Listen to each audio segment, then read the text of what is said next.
ನಮಸ್ಕಾರ. ವಿಜ್ಞಾನದ ಈ ಒಂದು ವಿಶೇಷ ಆಳವಾದ ಅನ್ವೇಷಣೆಗೆ ಸ್ವಾಗತ. ಮಳೆಯಲ್ಲಿ ಮರೆತುಬಿಟ್ಟ ಕಬ್ಬಿಣದ ಕುಡುಗೋಲು ಕೆಲವು ದಿನಗಳಲ್ಲಿ ಕಂದು ಬಣ್ಣಕ್ಕೆ ತಿರುಗಿ ಪುಡಿಯಾಗುವುದನ್ನು ನಾವೆಲ್ಲರೂ ನೋಡಿಯೇ ಇರ್ತೀವಿ ಅಲ್ವಾ? ಖಂಡಿತ ನೋಡಿದ್ದೀವಿ. ಮತ್ತು ಅದೇ ರೀತಿ ಆ ಅಡಿಗೆ ಒಲೆಯಲ್ಲಿಟ್ಟ ಸೌದೆಗೆ ಬೆಂಕಿ ಕಡ್ಡಿ ಗೀರಿದ ತಕ್ಷಣ ಧಗ್ಗನೆ ಉರಿಯುವುದು. ಮೇಲ್ನೋಟಕ್ಕೆ ಇವೆರಡಕ್ಕೂ ಯಾವುದೇ ಸಂಬಂಧ ಇಲ್ಲ ಅಂತ ಅನಿಸುತ್ತೆ. ಹೌದು.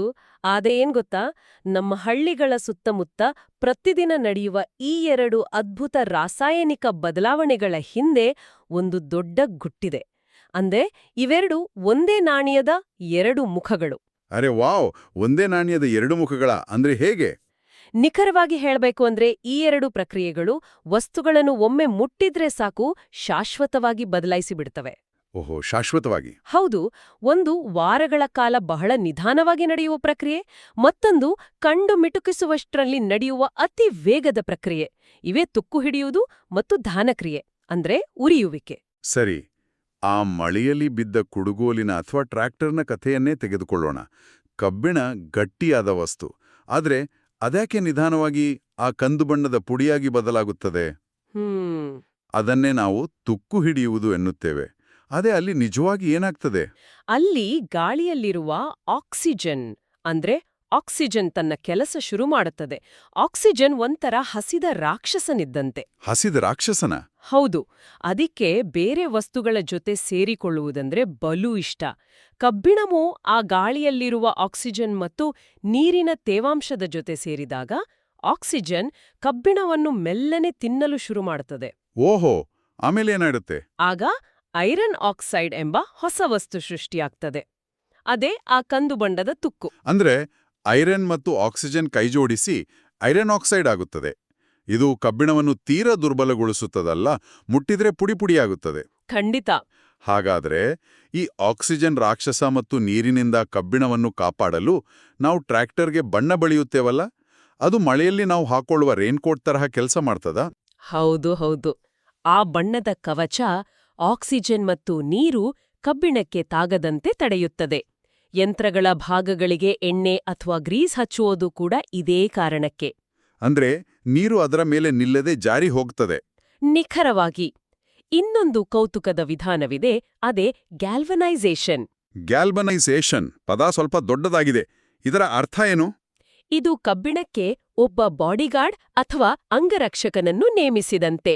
ಅರೆ, ಬಾಡಿಗಾರ್ಡ್ ಸಖತ್ ಐಡಿಯಾ. ಹೌದು. ಕಬ್ಬಿಣದ ಮೇಲೆ ಜಿಂಕ್ ಎಂಬ ಬೇರೆ ಲೋಹದ ತೆಳುವಾದ ಪದರವನ್ನು ಲೇಪನ ಮಾಡುತ್ತಾರೆ. ಆಕ್ಸಿಜನ್ ದಾಳಿ ಮಾಡಿದಾಗ ಈ ಜಿಂಕ್ ತಾನೇ ಮುಂದೆ ನಿಂತು ಪೆಟ್ಟು ತಿನ್ನುತ್ತದೆ. ಒಳಗಿರುವ ಕಬ್ಬಿಣವನ್ನು ಸೇಫಾಗಿ ಕಾಪಾಡುತ್ತದೆ. ವಾವ್! ಕಬ್ಬಿಣಕ್ಕೆ ಬಾಡಿಗಾರ್ಡ್. ಸರಿ, ಆಕ್ಸಿಜನ್ ನಿಧಾನವಾಗಿ ಕಬ್ಬಿಣವನ್ನು ತಿನ್ನುವುದು ತುಕ್ಕು ಹಿಡಿಯುವುದಂತ ಅರ್ಥ ಆಯ್ತು. ಆದರೆ ಇದೇ ಆಕ್ಸಿಜನ್ ರಾಕ್ಷಸನಿಗೆ ವಿಪರೀತ ಹಸಿವಾಗಿ ಒಂದೇ ಸಮನೆ ಅತಿ ವೇಗವಾಗಿ ವಸ್ತುಗಳ ಮೇಲೆ ದಾಳಿ ಮಾಡಿದರೆ ಏನಾಗ್ತದೆ?